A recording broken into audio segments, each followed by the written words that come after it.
AI girlfriends are destroying real dating. Loneliness is big business, worth billions. While AI relationships are booming, real dating is dead. Welcome to the economy of loneliness. Did you know that 23% of young adults now say they prefer AI companions over dating real people? This isn't just about loneliness anymore, it's about economics. When millions choose digital relationships over human ones, entire industries collapse. Dating apps are already losing users to AI girlfriend platforms that generate $50 million monthly. Wedding planners report 30% fewer bookings since 2022.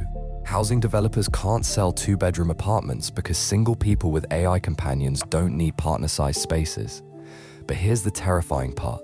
The companies building these AI companions are becoming some of the most profitable businesses on Earth. While traditional relationship industries crumble, AI relationship platforms are valued at billions. The people who own these systems are extracting wealth from human loneliness itself. Meanwhile, workers in dating, wedding, and couple-focused industries are becoming economically obsolete. The future economy may not reward human connection. It may reward those who monetize the absence of it. The loneliness epidemic isn't just a social crisis. It's the greatest wealth transfer from human services to AI systems we've ever seen. Introducing Wealth Protocol. Subscribe now.